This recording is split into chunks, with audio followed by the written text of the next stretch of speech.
নমস্কাৰ বন্ধু বান্ধৱীসকল, সকলোৰে ভালনে? নিশ্চয় সকলো ভালে আছে, ময়ো ভালে আছোঁ। সকলোকে মৰমিতা স্বৰূপ মাৰ্তণ্ড ভ্লগলৈ নতুন এটা ভিডিঅ'ৰ সৈতে পুনৰবাৰ স্বাগতম জনাইছোঁ।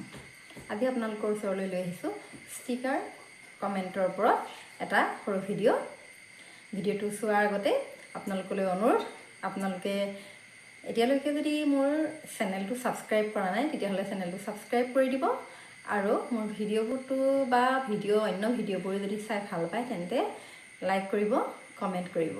আপোনালোকে লাইক কৰিলে, কমেণ্ট কৰিলে মই নতুন নতুন ভিডিঅ' বনাবলৈ উৎসাহিত হওঁ, অনুপ্ৰেৰণা পাওঁ। এতিয়া মূল কথাটোলৈ আহোঁ। আজি আপোনালোকলৈ লৈ আহিছোঁ ষ্টিকাৰ কমেণ্টৰ ওপৰত এটা ভিডিঅ'।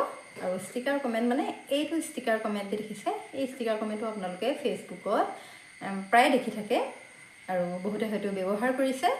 WFM ইয়াত লিখা আছে WFM আৰু এইটো চিন দিয়া আছে, হয় নহয়? এইটো চিন থকা মানে আমি ভাবোঁ খুব ধুনীয়া হৈছে আৰু সেইকাৰণে আমি হাজবেণ্ড ৱাইফৰ বা কাপল ফটো আপলোড কোনোবাই কৰিলে তাৰ তলৰ কমেণ্টত আমি WFM সেই ষ্টিকাৰটো লগাই দিওঁ। আচলতে WFM ষ্টিকাৰটোৰ অৰ্থ ছুপাৰ বা হাজবেণ্ড ৱাইফক ছুপাৰ জনোৱা ধুনীয়া হৈছে বুজাবলৈ নহয়। ইয়াৰ অৰ্থটো হৈছে ৱৰ্ক ফৰ মি।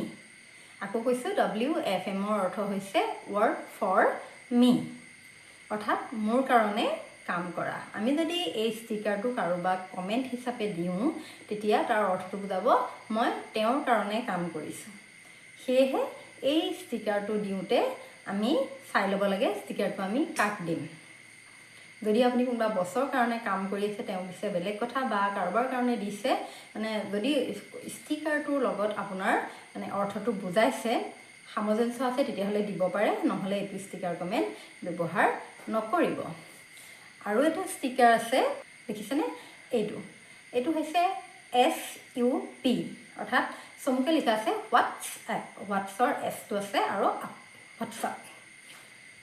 এই কমেণ্টটো আমি ছুপাৰ বুজাবলৈ বা ছুপাৰ বুজাবলৈ খুব ধুনীয়া লাগিছে বুজাবলৈ আমি এইটো কমেণ্ট ব্যৱহাৰ কৰোঁ। ময়ো কৰিছিলোঁ যেতিয়া মই নাজানো, অৱশ্যে এতিয়া নকৰোঁ। আৰু কিন্তু এই কমেণ্টটোৰ আচল অৰ্থটো হৈছে ছুপাৰ বা ছুপাৰ বুজোৱা নাই। ইয়াৰ অৰ্থটো হৈছে হোৱাটছআপ, অৰ্থাৎ কেনে আছা বা আপোনাৰ কেনেকুৱা চলি আছে, তাক বুজাবলৈহে এইটো কমেণ্ট ব্যৱহাৰ কৰা হয়। আমি যদি ধুনীয়া পিকচাৰ এখন দেখিলে তাক ছুপাৰ বুজাবলৈ আমি এই কমেণ্টটো ব্যৱহাৰ কৰিছোঁ, তেতিয়াহ'লে আমি ইমান দিনে ভুল কৰি আছোঁ।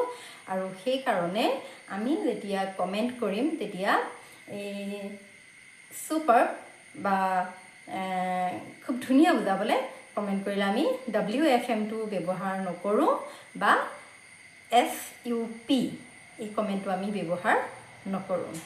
আমি যদিহে এই কমেণ্টটো ব্যৱহাৰ কৰিবলগীয়া আছে তাতহে আমি কৰিম, য'তে ত'তে আমি এইটো কমেণ্ট ব্যৱহাৰ নকৰোঁ।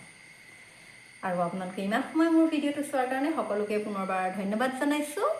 আজিলৈ আহোঁ, পুনৰ আহিম নতুন এটা ভিডিঅ'লৈ। তেতিয়ালৈকে বাই বাই।